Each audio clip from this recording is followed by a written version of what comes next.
पिछले प्रेजेंटेशन में हमने ईसीएम का प्रिंसिपल वर्किंग कंस्ट्रक्शन देखा। अब हमने बताया कि इलेक्ट्रोकेमिकल मशीनिंग जो है वो बहुत ही ज्यादा यूज होने वाली अनकन्वेंशनल मशीनिंग प्रोसेस में से एक है। अब इतनी ज्यादा यूज होती है तो हमको क्या करना है, इसका मटेरियल रिमूवल रेट भी निकालना बहुत ही आवश्यक है। तो मटेरियल रिमूवल रेट हम लोग किससे निकालेंगे?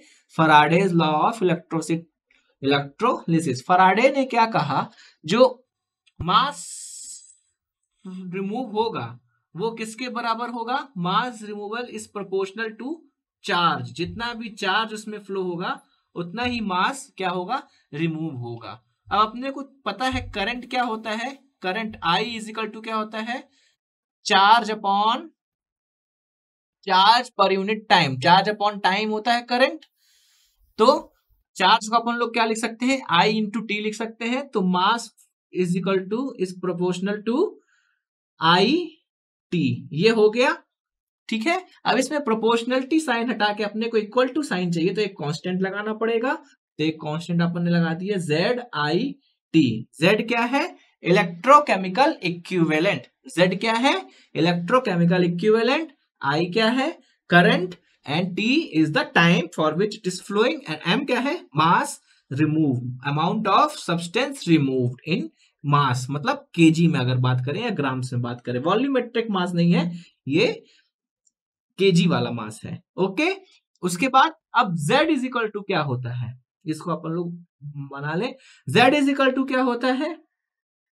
E अपॉन एफ, जहां पे f क्या है? फराडेज कांस्टेंट। f क्या है? फराडेज कांस्टेंट, जिसकी वैल्यू होती है कितनी? फिक्स 96,500। f की वैल्यू कितनी होती है? 96,500। और E क्या है? E कितना है? Gram equivalent. E क्या होता है? Gram equivalent. और E का भी अपना एक फॉर्मूला होता है क्या? Atomic weight upon valency. तो मतलब जो भी मटेरियल हमने लिया एनोड में, उसका एटॉमिक वेट होगा कुछ और कुछ वैलेंसी होगी, तो उससे अपना E निकल के आ जाएगा। तो अपन लोग इस फॉर्मूले में रख के अपना मास कितना रिमूव हो रहा है वो बड़ी इजिली निकाल सकते हैं। तो Z की वैल्यू अब इसमें रख दे तो M इज इक्वल टू कितना मिल जाएगा अपने को? Z की जगह E upon F I T हो गया। अब T को इधर ले आए तो M upon T is equal to E upon F into I हो गया। ये इक्वेशन मिलके आई अपने को, तो M upon T E I upon F. अब ये जो निकल के आया ये किस में आया? ग्राम पर सेकेंड में। ये जो निकल के आया किस में आया? ग्राम पर सेकेंड में, क्योंकि फराडेज का जो कांस्टेंट हमने रखा है 96,500, ये सीजीएस यूनिट का रहता है, इसलिए आंसर भी अपना किस में आएगा? सीजीएस यूनिट में आएगा। ये तो ग्राम में आया। अब अपने को वॉल्यूमेट्रिक टर्म में चाहिए कि कितना वॉल्यूम रिमूव हुआ, तो अपन लोग क्या कर ले? अपने को पता है मास इज इक्वल टू क्या होता है? Mass is equal to density into volume होता है। तो मास की जगह क्या रख दे? मास इज इक्वल टू क्या होता है? Density into volume. तो मास की जगह अपन रख देते हैं density into volume upon T is equal to E I upon F. तो ये एक्सप्रेशन अपने को मिल गया किसके लिए? वॉल्यूम के लिए। अब वॉल्यूम रिमूव पर यूनिट टाइम निकालना है तो डेंसिटी को उधर भेज दो। तो V upon T is equal to E I upon F rho. तो ये वाला फॉर्मूला अपने को मिल गया। कितना वॉल्यूम रिमूव हो रहा है, इसकी यूनिट क्या रहेगी? सेंटीमीटर क्यूब पर सेकेंड इसकी यूनिट रहेगी। मीन्स कितना वॉल्यूम रिमूव हो रहा है, इस फॉर्मूले से अपन लोग बहुत आसानी से निकाल सकते हैं। अब इसमें एक और टर्म है फीड रेट। अपने को फीड रेट कितना देना है ये भी डिपेंड करता है टूल को कितना फीड देना है। तो फीड रेट का फॉर्मूला होता है S इंटू जे, जहां पे S क्या है? Specific material removal rate. S क्या है? Specific material removal rate. और J क्या है? Current density. करंट डेंसिटी मतलब करंट अपॉन एरिया। और स्पेसिफिक मटेरियल रिमूवल रेट मतलब material removal rate upon current. ये होता है स्पेसिफिक करंट और ये होता है स्पेसिफिक मटेरियल रिमूवल रेट, और ये होता है करंट डेंसिटी। तो अब इनकी वैल्यू यहां पे रख दें तो अपने को मिल जाएगा। अब इस वाले को अपन लोग लेके चलते हैं। मटेरियल रिमूवल रेट का फॉर्मूला पता है अपने को? पता है कि नहीं पता? ये है बी अपॉन टी। तो मटेरियल रिमूवल रेट ये क्या है? MRR ही तो है। MRR है तो MRR की जगह अपन लोग ई आई अपॉन एफ रो रख दें। तो अपने को S इज इक्वल टू क्या मिल जाएगा, S is equal to E I upon F rho, और नीचे क्या है आई, तो आई से आई कैंसिल, तो S इज इक्वल टू कितना मिल गया अपने को, ई अपॉन एफ रो, ये अपने को किसका मिल गया, स्पेसिफिक मटेरियल रिमूवल रेट। ये था मटेरियल रिमूवल रेट और ये क्या है, स्पेसिफिक मटेरियल रिमूवल रेट, ये अपने को मिल गया। अब करंट डेंसिटी अपने को चाहिए, तो करंट डेंसिटी का भी एक फॉर्मूला होता है, J is equal to I upon A होता है। अब अपने को पता है कि V इज इक्वल टू क्या होता है, थोड़ा सा इलेक्ट्रिकल इंजीनियरिंग की तरफ चलते हैं, तो V इज इक्वल टू क्या होता है, V is equal to I R, और R इज इक्वल टू क्या होता है, रो एस एल बाई ए।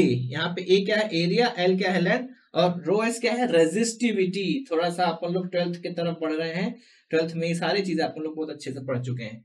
तो I की जगह क्या हो जाएगा, V अपॉन आर, तो J की जगह J इज इक्वल टू आई की जगह क्या रखते हैं, V अपॉन आर इंटू ए। अब R की वैल्यू रख दें यहाँ पे J में, तो J is equal to V upon R की जगह rho S into L into A यहाँ पे रहा और एक ए यहाँ पे, तो ये ए से ए कैंसिल हो जाएगा, तो अपने को J इज इक्वल टू क्या मिल गया, V upon rho S into L, ये मिल गया, स्मॉल एल या कैपिटल एल किसी से नोट करो, और इसका जनरल फॉर्मूला V आई अपॉन ए।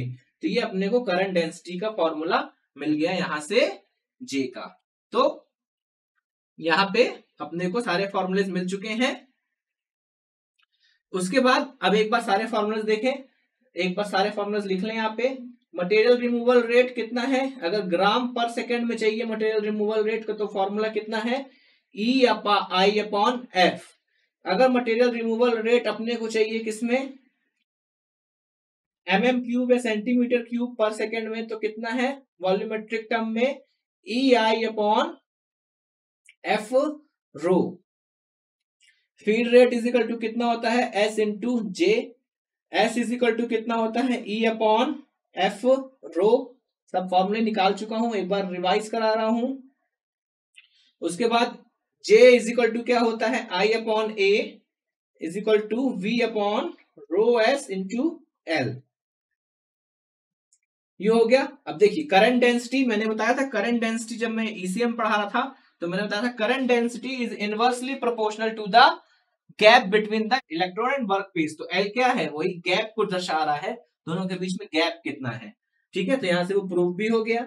और E small e is equal to क्या होता है, एटॉमिक वेट अपॉन वैलेंसी। तो ये सारे फॉर्मूले, अब अपने को मटेरियल रिमूवल रेट चाहिए ECM में कितना हुआ निकाल सकते हैं, फीड रेट कितना है निकाल सकते हैं, मटेरियल रिमूवल रेट ग्राम पर सेकंड में चाहिए निकाल सकते हैं। तो ये इस तरह से मटेरियल रिमूवल रेट अपन लोग कैलकुलेट कर सकते हैं।